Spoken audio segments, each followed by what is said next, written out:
आज के दंगल में हम बात करेंगे बिहार सरकार के उस आदेश के बारे में जिस पर सियासी महाभारत मचा हुआ है। बात करेंगे वक्फ बिल पर मचे हिंदू मुसलमान वाले घमासान के बीच संसद में बड़ी खबर ये सामने आई जब अल्पसंख्यक मामलों के मंत्री किरण रिजिजू ने नए वक्फ बिल के लिए जेपीसी का ऐलान करते हुए लोकसभा के 21 और राज्यसभा के 10 सांसदों के नामों का ऐलान कर दिया। इन नामों में आम आदमी पार्टी से संजय सिंह, बीजेपी से बृजलाल, राधा मोहन अग्रवाल जैसे नाम शामिल हैं, जबकि कांग्रेस से नासिर हुसैन और टीएमसी से मोहम्मद नदीम जैसे नाम शामिल किए गए हैं।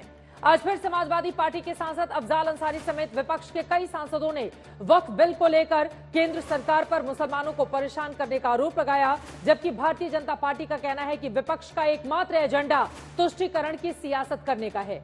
वहीं बिहार में नीतीश सरकार ने एक बार फिर से मंदिरों मठों को अपनी अचल संपत्ति का ब्यौरा सार्वजनिक करने के निर्देश दिए हैं और अगर ऐसा नहीं किया गया तो बिहार राज्य धार्मिक न्यास बोर्ड ऐसे गैर पंजीकृत मंदिरों और मठों के खिलाफ एक्शन लेगा। बिहार सरकार ने सभी जिलाधिकारियों को निर्देश दिया है कि अपने जिलों में बिना पंजीकरण के चलने वाले धार्मिक स्थलों से जल्द वो रजिस्ट्रेशन करवा लें, जिससे उनकी अचल संपत्ति का पूरा ब्यौरा राज्य धार्मिक न्यास बोर्ड के पास मौजूद रहे। इसके बाद न्यास बोर्ड पूरे ब्यौरे को अपनी वेबसाइट पर डालेगा, अपलोड करेगा।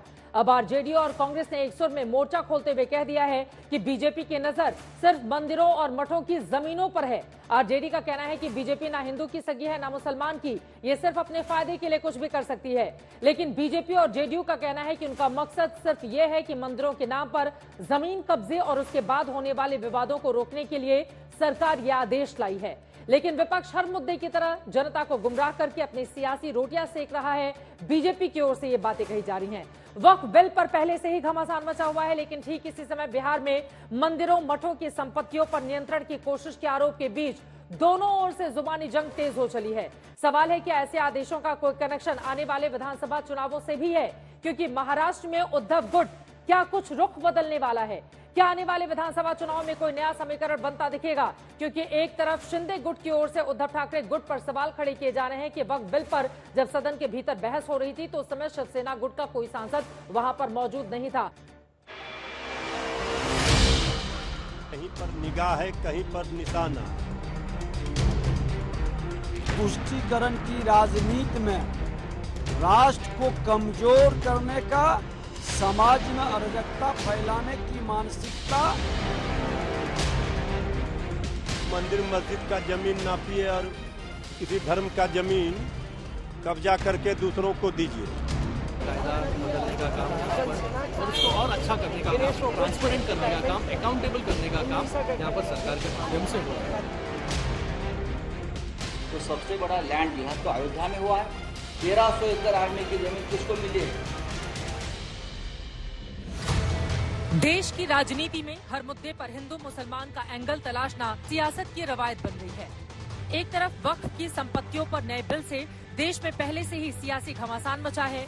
अल्पसंख्यक मामलों के मंत्री किरण रिजिजू ने वक्फ बिल पर बनाई गई जेपीसी में सांसदों के नामों का ऐलान भी आज कर दिया। जेपीसी में लोकसभा के 21 और राज्यसभा के 10 सांसद शामिल किए गए हैं। तो वहीं दूसरी तरफ बिहार से बड़ी खबर सामने आई, जहां पर मंदिरों और मठों पर बिहार सरकार के नए आदेश के बाद जंग छिड़ गई है। दरअसल बिहार सरकार के आदेश के मुताबिक अब मंदिरों और मठों की संपत्ति का ब्यौरा सरकार को देना जरूरी हो गया है। इतना ही नहीं, जानकारी नहीं देने वालों पर बिहार राज्य धार्मिक न्यास बोर्ड कार्रवाई भी करेगा।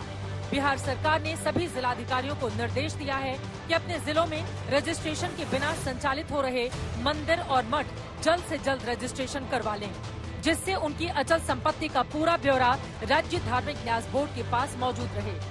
नीतीश सरकार के आदेश के खिलाफ विपक्ष ने मोर्चा खोलते हुए कह दिया कि सरकार की नजर मंदिरों और मठों की संपत्तियों पर है। सरकार होती है जनता की भलाई के लिए काम करने के लिए। मंदिरों मस्जिदों के जमीन नापने के लिए सरकार नहीं बनती है। ये तो सबके जमीन को कब्जा करके उद्योगपतियों पूंजीपतियों को देना चाहते हैं। नितिन नवीन जी वही काम कर रहे हैं जो उत्तर प्रदेश में आदित्यनाथ योगी जी और देश भर में नरेंद्र मोदी, अमित शाह जी कर रहे हैं। मंदिर मठ इस सब के जमीन को हथियाने का प्रयास कर रहे हैं। मंदिर और मठ के मालिक कौन है? वहाँ के संत हैं, वहाँ के पुजारी हैं। उस पुजारी और संत को यह तबाह करना चाहते हैं, इसीलिए अयोध्या में भगवान राम ने इन्हें तबाह कर दिया।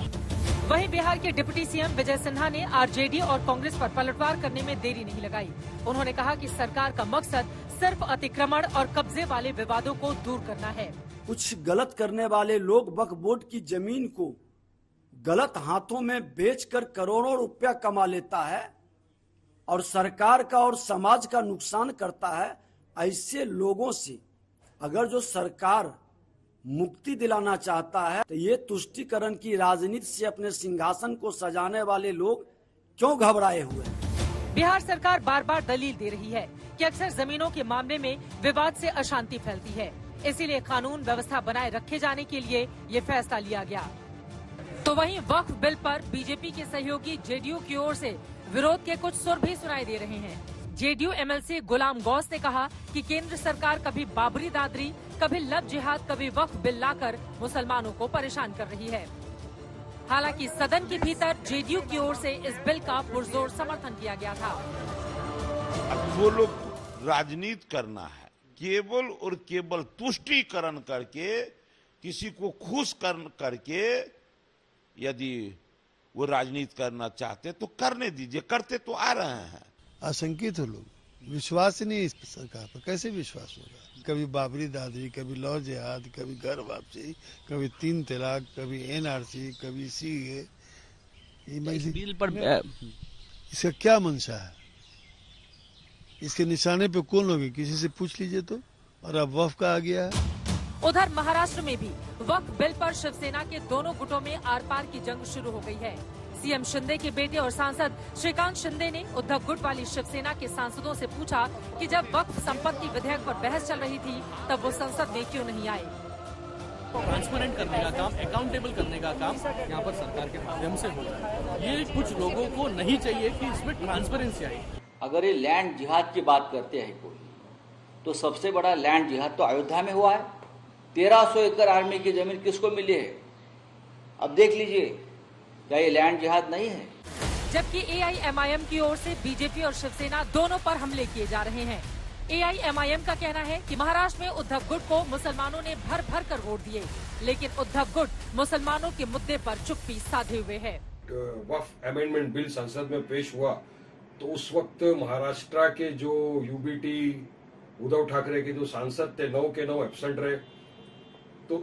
तो सवाल ही नहीं आता है कि उस मुद्दे के ऊपर उन्होंने कुछ चर्चा की होगी। तो मेरा सवाल और जनता का सवाल महाराष्ट्र के अवाम में यही पूछे ना कि महाराष्ट्र में तो आपको सेक्युलर लोगों ने, मुसलमान लोगों ने भर भर के वोट दिया पिछले लोकसभा के अंदर। तो आज जब मुसलमानों के वक्फ की प्रॉपर्टी का मुद्दा आ गया, इतना बड़ा इशू हो गया कि जो बीजेपी की सरकार है हमारी मुसलमानों की वक्फ की जमीन को खा लेना चाहती है, यूसरफ कर लेना चाहती है, छीन लेना चाहती है, तब आप इसमें क्यों खामोश रहे? नए वक्फ बिल पर संसद में समाजवादी पार्टी के सांसद अफजाल अंसारी ने भी सरकार पर मुसलमानों को परेशान करने का आरोप लगाया। भारतीय जमीन हथियाओ और अपने चहेतों को दो, इस पार्टी का यही नाम है और यही इसका मकसद है। हिंदू, मुस्लिम और मंदिर मस्जिद पर मची महाभारत के बीच सवाल उठ रहा है कि क्या ऐसे बिल लाकर सरकार बहुसंख्यकों को रिझाना चाहती है या फिर विपक्ष जबरन तुष्टीकरण के आरोप लगाकर अपना एजेंडा सेट करने की कोशिश में है। कुल मिलाकर इस मुद्दे को लेकर सियासत इस देश की गरमाई हुई है। आज तक ब्यूरो।